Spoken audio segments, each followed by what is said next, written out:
오늘의 성경 말씀은 출애굽기 35장 20절에서 29절까지의 말씀입니다. 제가 가진 성경으로는 구약 성경 123쪽쯤에 있습니다. 오늘의 성경 말씀은 출애굽기 35장 20절에서 29절까지의 말씀입니다.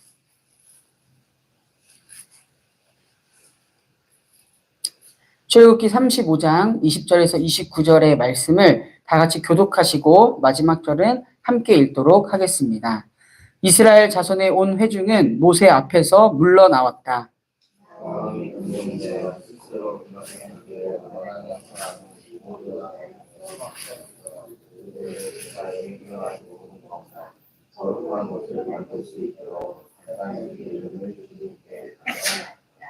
남녀 구별 없이 스스로 원하는 사람은 누구나 장식핀과 귀걸이와 반지와 목걸이 등 온갖 금붙이를 가져왔으며 그 모든 사람이 금붙이를 흔들어서 주님께 바쳤다.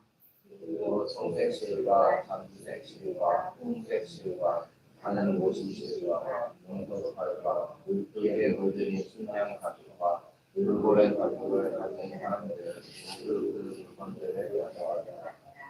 은과 동을 예물로 바칠 수 있는 사람들은 모두 주님께 그 물건들을 예물로 가져왔고 제사 기구를 만드는 데 쓰는 아카시아 나무를 가진 사람들은 모두 그 나무를 가져왔다.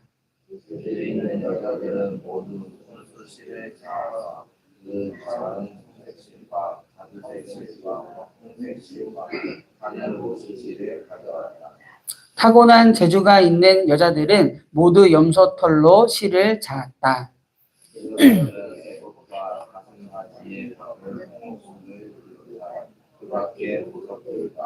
향품과 등장용 기름과 예식용 기름과 분향할 향에 필요한 기름을 가져왔다. 스스로 바치고 싶어하는 모든 남녀 이스라엘 자손이 주님께서 모세를 시켜 명하신 모든 것을 만들려고 기쁜 마음으로 물품을 가져다가 주님께 바쳤다. 아멘. 네, 오늘도 하나님을 사모하는 마음으로 이 자리에 함께 하시는 우리 정릉의 모든 성도님들을 주님의 이름으로 환영하고 축복합니다.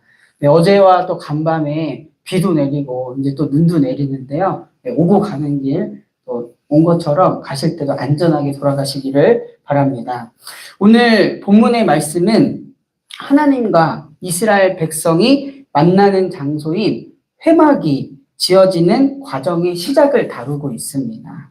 따라서 오늘 말씀은 그저 하나의 건물이 지어지는 과정의 시작을 보여주는 것을 넘어서 하나님과의 만남이 어떻게 시작되는지를 읽어낼 수 있어야 한다라고 생각을 합니다. 회막은 곧 하나님께서 당신의 백성과 만나는 거룩한 장막, 성막이라고 할 수가 있습니다. 성막과 회막이 크게 다르지 않다라는 것을 말씀드리고 싶습니다. 먼저 출애굽기 25장에는요. 성막을 짓는 목적과 그 방법에 대해서 하나님께서 일러주시는데요.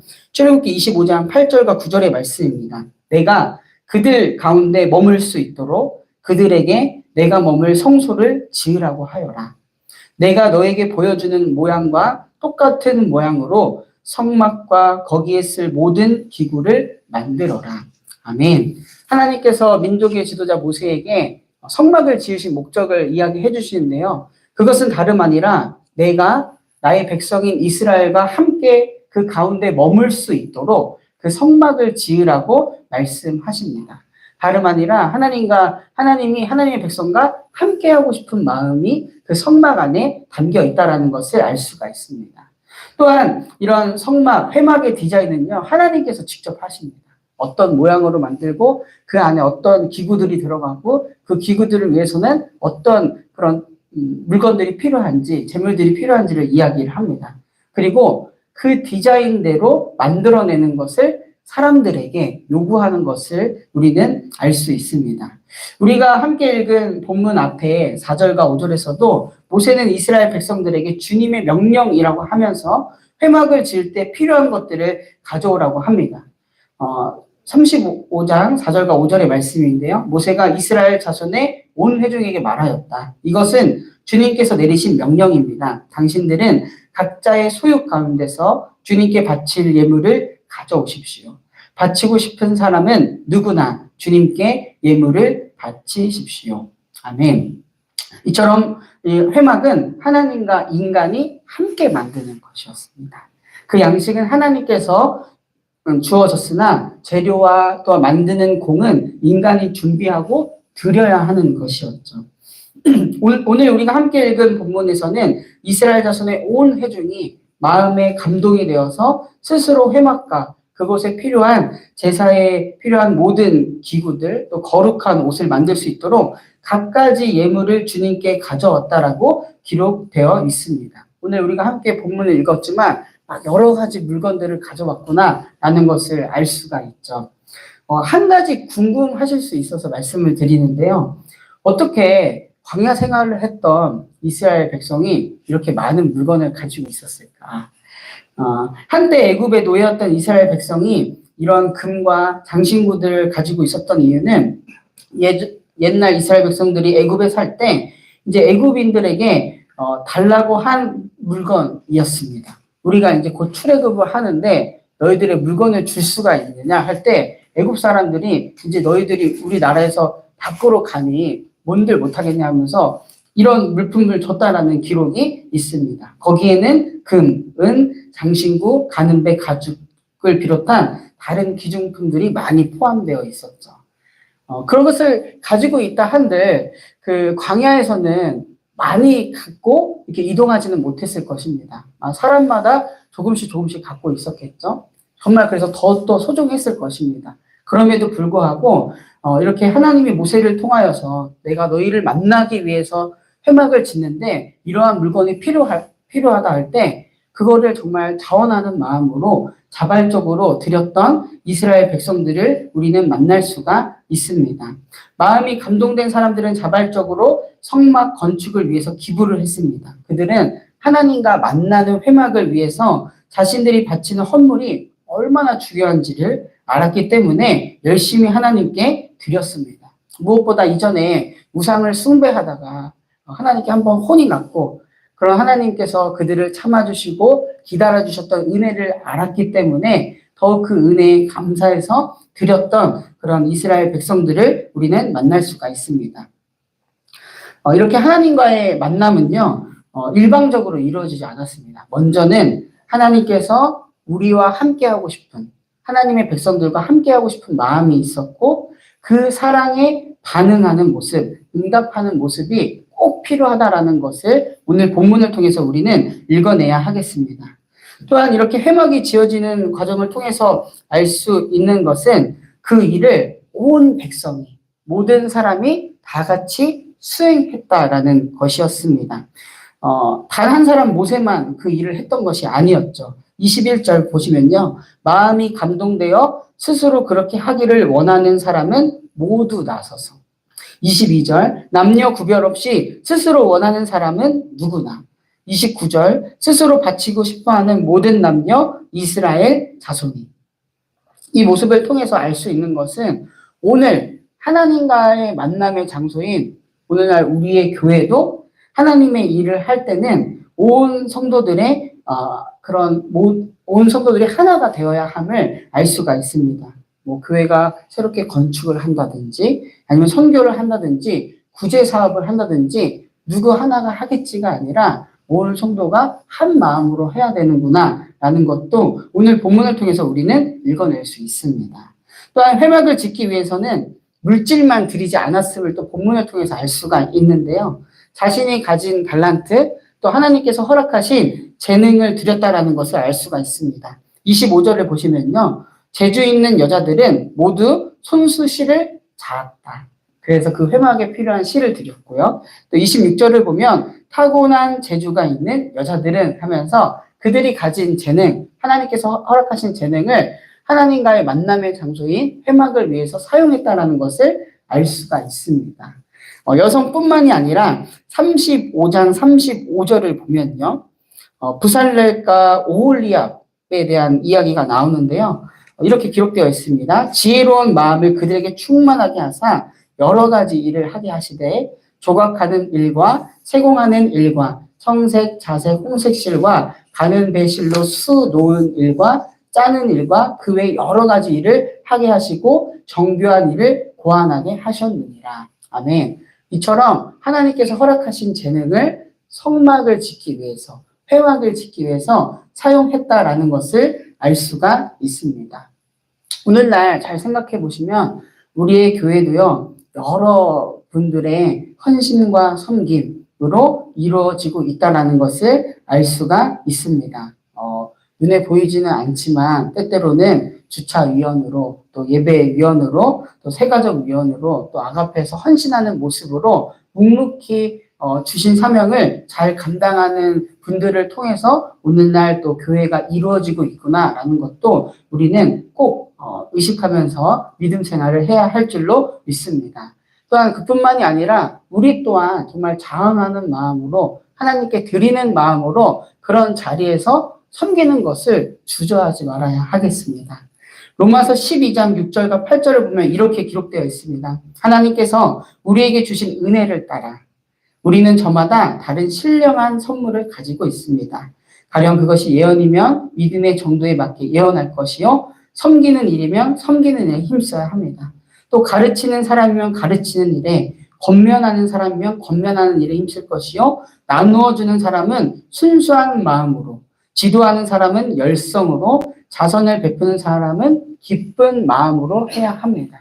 아멘. 누가 시켜서가 아니라 정말 하나님의 주신 그 은혜에 따라 그 은혜에 감사하는 마음으로 가지고 있는 것을 하나님께 드리는 것으로 오늘날 우리의 모임이 또 예배가 교회가 이루어진다라는 것을 말해주고 있습니다. 절대로 요구된 헌신이 아닙니다. 자발적인 헌신으로 정말 하나님과의 만남이 이루어지고 있다는 것을 알 수가 있고요. 그런 자발적인 헌신이 가능한 것은 하나님의 참 사랑과 은혜를 깊이 깨달아야 가능합니다. 그러기에 무엇보다 정말 그런 하나님의 은혜와 사랑을 깊이 깨닫기를 사모하는 우리 모두가 되어야 하고요. 정말 우리 정릉교회가 그 은혜와 사랑 가운데 깊이 푹 빠져야 합니다. 그래야 교회로서의 사명을 더욱더 잘 감당할 줄로 믿습니다. 출애굽기 오늘 본문 이후에 36장을 보면요. 너무나도 아름다운 모습이 기록되어 있는데요. 이렇게 기록되어 36장 2절과 7절을 제가 요약해서 말하자면 이렇습니다. 성소를 만들기 위해서, 회막을 만들기 위해서 이스라엘 백성들이 막 예물을 가져옵니다. 근데 너무 많이 가져와서 이제는 더 이상 필요 없다라는 이야기를 합니다. 그래서 이렇게 기록되어 있습니다. 백성이 너무 많이 가져오므로 여호와께서 명령하신 일에 쓰기에 남음이 있나이다. 있는 재료가 모든 일을 하기에 넉넉하여 남음이 있었더라라고 기록되어 있습니다. 하나님을 향한 그런 헌신의 마음, 사랑의 마음이 넘쳐남을 알고 우리는 읽어낼 수가 있습니다. 오늘 우리의 모습이 이랬으면 좋겠고 또 우리의 교회의 모습이 그랬으면 좋겠습니다. 그럴 때 우리는 하나님께서 주신 사명을 넉넉히 감당할 수 있을 것입니다. 성도는 마땅히 우리 자신을 하나님의 교회로 만들고 또 지어가야 합니다. 제가 알기로도 우리 정릉교회도 천막 교회부터 시작되었다라고 알고 있습니다. 오늘날 이 교회가 있기까지 정말 많은 분들의 헌신과 수고 또 그런 섬김이 있었을 것입니다. 건물이 이렇게 지어진 것뿐만 아니라 정말 헌신된 자들이 곧 교회구나, 곧 교회의 역사구나, 하나님 앞에 자발적인 마음으로 순종하고 드렸던 그런 자들이 곧 교회구나라는 것을 역사를 통해서도 알 수가 있습니다. 에베소서 2장 21절과 22절은 이렇게 기록되어 있습니다. 그리스도 안에 건물 전체가 서로 연결되어 주님 안에서 자라서 성전이 됩니다. 그리스도 안에서 여러분도 함께 세워져서 하나님이 성령으로 거하실 처소가 됩니다. 아멘. 무엇보다 하나님께서 원하시는 것은요, 그런 건물의 모습도 있지만 정말 하나님이 거하시는 처소가 우리가 되는 것입니다. 그 하나님이 거하시는 처소가 되기 위해서는 무엇보다 하나님의 사랑에 자발적인 마음으로 반응하고 마땅한 섬김을 하는 모습이 필요하다는 것을 오늘 본문은 이야기해 주고 있습니다. 간절히 바랍니다. 앞으로도 우리는 정말 하나님께서 기뻐하시는 교회로서의 모습을 살아내기를 간절하게 소망합니다. 그러기 위해서 하나님의 더 큰 은혜와 하나님의 더 큰 사랑을 경험하는 이 시간 우리 모든 정능의 성도님들 되기를 간절히 바랍니다. 그럴 때 하나님께서 기뻐하시는 처소가 우리 모두가 될 줄로 믿습니다. 제가 기도하고 말씀 마치도록 하겠습니다. 사랑하는 주님, 오늘도 우리를 사랑해 주셔서 이 자리에 불러주시니 감사드립니다. 우리와 늘 함께 하시기를 원하시고 우리가 주님의 처소가 되기를 원하시는 주님의 마음에 진실로 반응하는 우리가 되게 하여 주시옵소서. 우리를 향하여 신실한 사랑을 보여주신 하나님의 사랑에 응답하는 우리 정능교회가 되게 하여 주시옵소서. 무엇보다 하나님이 거하시는 처소로서의 삶을 살아가는 우리 정능의 모든 성도들이 되게 하여 주시옵소서. 하나님을 향한 자원하는 마음, 자발적인 헌신으로 교회가 이루어졌다라는 것을 고백합니다. 앞으로도 하나님께 그런 마음으로 교회가 온전히 이루어지는 우리 정능교회 되게 하여 주시옵소서. 평화의 왕이신 주님, 이 나라와 민족을 위하여 계속해서 기도합니다. 극심한 분열과 혼란 가운데 있는 나라와 민족을 긍휼히 여겨 주시옵소서. 이 모든 것이 우리의 탐욕과 이기로 비롯됨을 회개하게 하시고 반목과 분열이 더욱 심해지는 이 상황을 어루만져 주시옵소서. 주님의 공의와 정의가 강물처럼 이 땅에 흐르게 하여 주시옵소서. 세계와 열방을 위하여 기도합니다. 여전히 전쟁과 분열로 인하여 신음하고 있는 이 세계, 기후변화로 인하여 큰 신음에 있는 이 세계를 긍휼히 여겨 주시옵소서. 열방의 평안을 위하여서 더욱 깨어 기도하는 우리가 되게 하여 주시옵소서. 몸과 마음, 영혼이 아픈 환우들 있습니다. 병으로 인하여 지치는 마음을 주님께서 어루만져 주시옵소서. 환우들에게 주님께서 주시는 담대한 마음과 평안을 허락하여 주시고 회복의 은총 또한 허락하여 주시옵소서. 속회 대신방이 계속해서 진행 중에 있습니다. 교회 안에 작은 교회 속회를 통하여서 그리스도의 사랑을 깊이 경험케 하시고 그리스도의 몸된 공동체를 맛보는 모든 속회가 되게 하여 주시옵소서. 모든 속회 대신방 일정 가운데 주님 함께하여 주시옵소서. 이 시간 각자의 기도의 제목을 가지고 하나님께 나아왔습니다. 기도를 통하여 우리를 향한 하나님 뜻 알게 하시고 그 뜻에 따라 살아가는 한날 되도록 인도하여 주시옵소서. 이 모든 말씀 지금도 살아계셔서 우리와 함께 하시는 우리 구주 예수 그리스도의 이름으로 간절히 기도드립니다. 아멘. 하늘에 계신 우리 아버지여, 이름이 거룩히 여김을 받으시오며 나라가 임하시오며 뜻이 하늘에서 이루어진 것 같이 땅에서도 이루어지이다. 오늘 우리에게 일용할 양식을 주시옵고 우리가 우리에게 죄 지은 자를 사하여 준 것 같이 우리 죄를 사하여 주시옵고 우리를 시험에 들게 하지 마시옵고 다만 악에서 구하시옵소서. 나라와 권세와 영광이 아버지께 영원히 있사옵나이다. 아멘.